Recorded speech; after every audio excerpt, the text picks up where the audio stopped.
Şimdi son bölümdeyiz. Bir 15-20 dakikalık bir süremiz var. This is the last 15-20 minutes of our show. And Derrel, you have been in probably dozens of surgeries where the microchips were taken by surgically. So, do you remember how many surgeries, how many cases you were witnessed and you were involved in? I have conducted 25 surgical interventions around the world, the last one being in India. Dünya çapında 25 ameliyatın yapılmasını sağladım ve sonuncusu da Hindistan'daydı. When was that in India? The last surgical case in India was 2 years ago. 2 sene önce. So can you talk about that case a little bit? Yes, the lady in the case had 3 implants, one in her side, one in her thigh, one in the top of her shoulder. We took the one in the top of the shoulder out. Kaçırılan kadının 3 ayrı implantı vardı. İşte biri bacağında, biri omzunda, biri de onu duyamadım bir yerde daha. 3 yerde. Yeah. Yeah. The implant we later studied at a laboratory in Los Angeles, and they found that the object was made of apparently bone. We just don't know if it's part of her body or not, but it was not in an area where any bone should have ever been.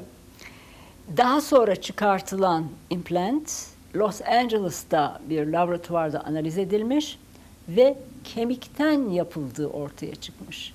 Ama vücudundaki ona ait bir kemikten mi olduğu belli değil.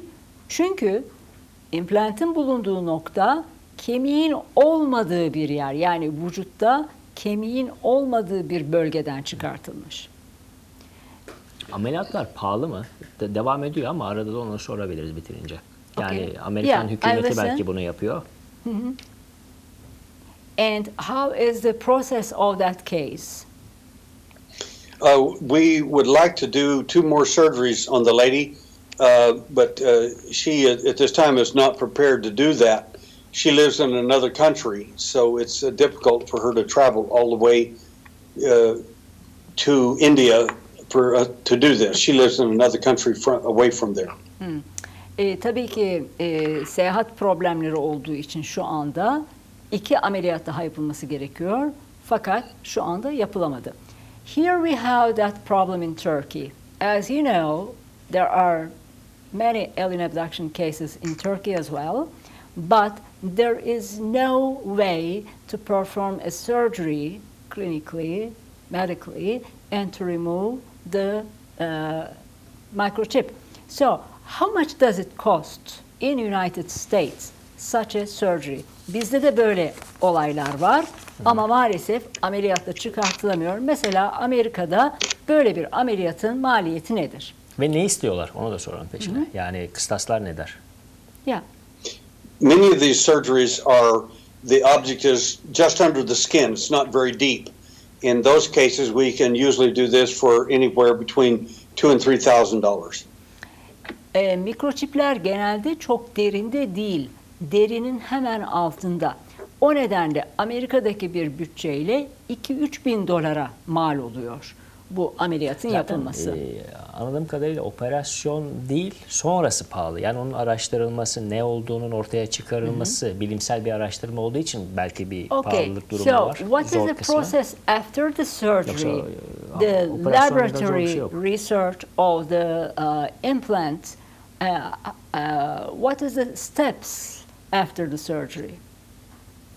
Once we take the object out, it is housed in a biological cocoon, and I separate the cocoon from the object itself. Nesne çıkartıldığı zaman biyolojik bir kozanın içinde olduğu ortaya çıkmış. Yani nesne kendi başına değil, biyolojik bir kozanın içinde ve o koza açılarak asıl implant dışarıya çıkartılıyor. And what is the next step after that? Then we take the object to the laboratory under controlled circumstances and look at it with an electron microscope. Sonra da tabii kontrollü bir şekilde laboratuvara götürülerek elektron mikroskobuyla inceleniyor. And what is the purpose of leaving them inside of the human body?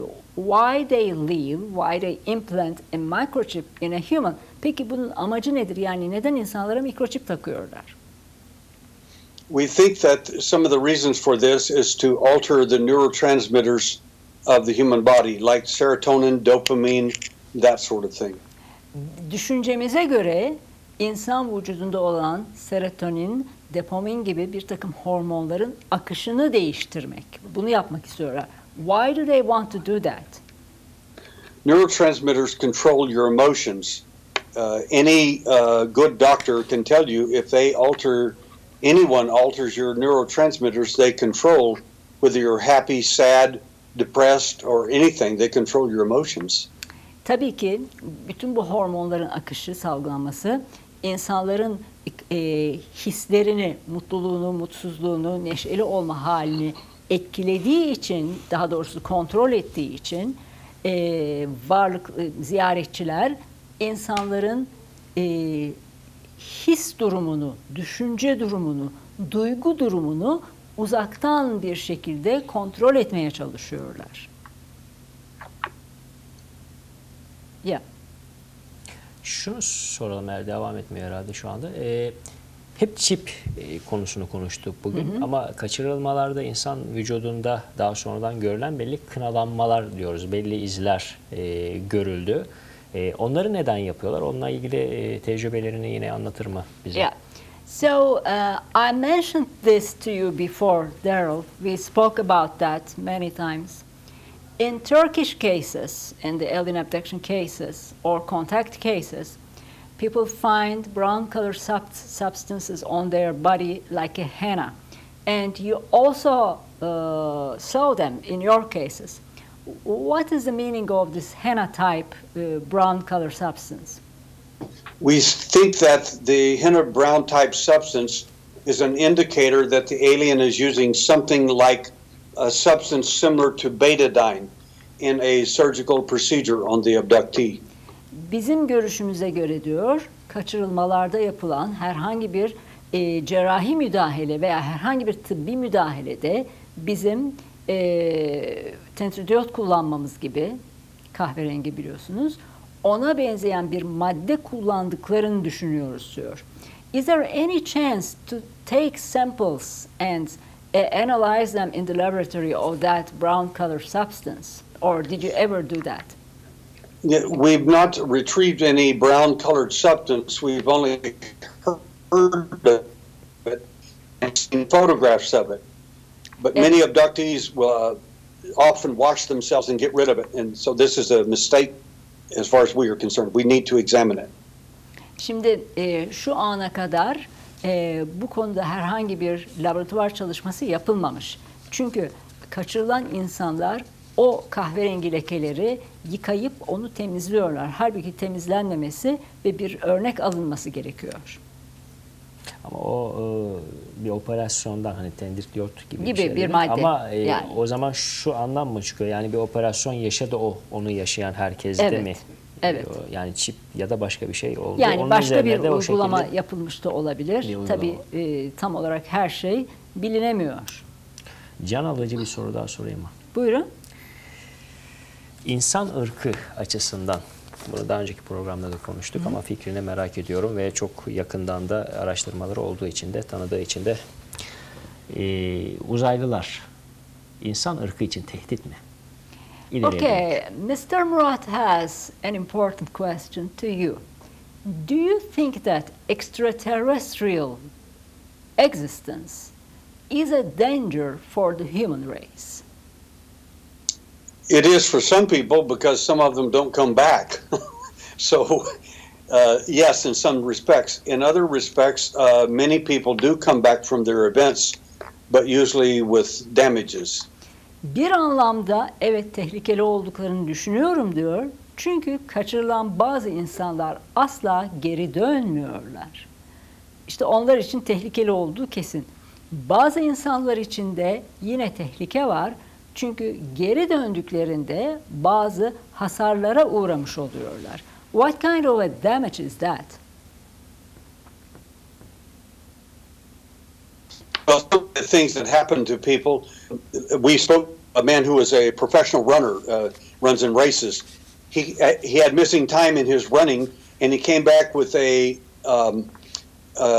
missing skin on his back, 4 inches by 2 inches wide, and he did not know how in the world it disappeared. Mesela kaçırılan kişilerden biri profesyonel bir koşucu, maratoncu gibi yani.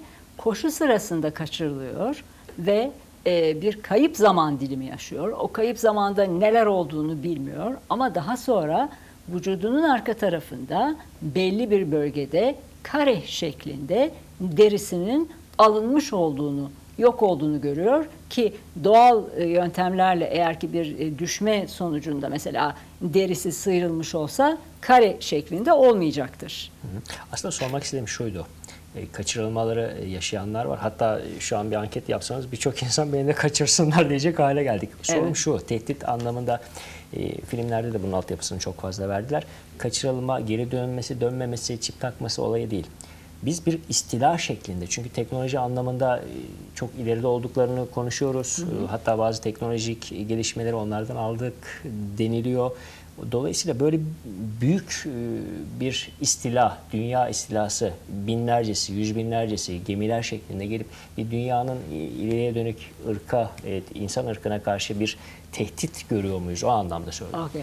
So Mr. Murat's question is more not only abductees, but is there any chance that there will be an alien invasion? I mean, is there such a threat for the humanity, for the world in the future? I mean, do you expect that there will be? I do not expect. I think that the alien abduction program is only 100 to 200 years old, and I think it's coming to an end. Zaten şöyle diyor, ben öyle bir uzaylı istilası beklemiyorum ama diyor, uzaylılar tarafından kaçırılma fenomeni en fazla 200 yıllık geçmişi olan bir durumdur. Ve zaten artık sona da yaklaşıldı diyor. Why do you think that it is coming to an end?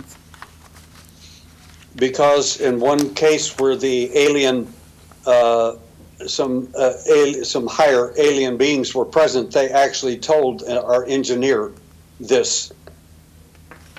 Çünkü kendisinin ekibindeki bir mühendis de kaçırılmış ve onu kaçıranlar yüksek rütbeli diyebileceğimiz uzaylılardan, varlıklardan bir grup ve bu bilgi verilmiş. Yani kaçırılmaların belli bir zamanda sona ereceği.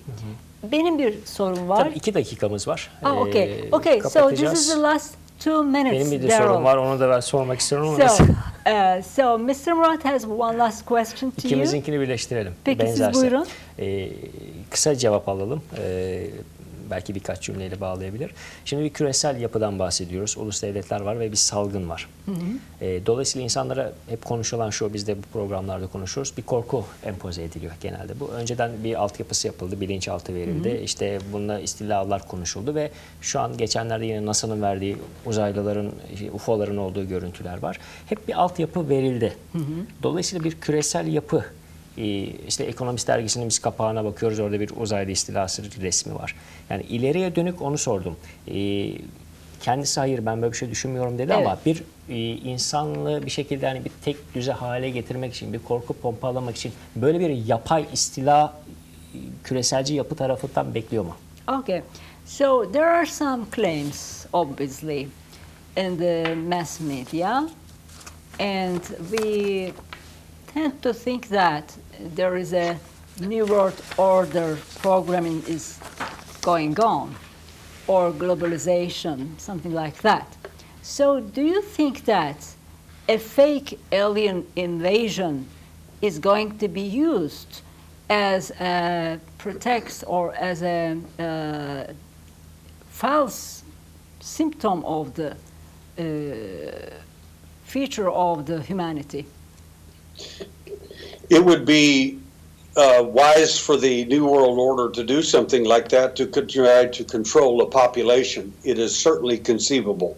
It is within an intelligence agency's ability to do that. Aslında diyor tabii ki yeni dünya düzenini kurmak isteyen grupların insanlığı kontrol etmek amacıyla bunu bir bahane olarak kullanmaları da akıllıca olurdu. Yani bunu yapabilirlerdi. Bir kapı açıldı diyor aslında. Bir bakıma olabilir diyor. Evet.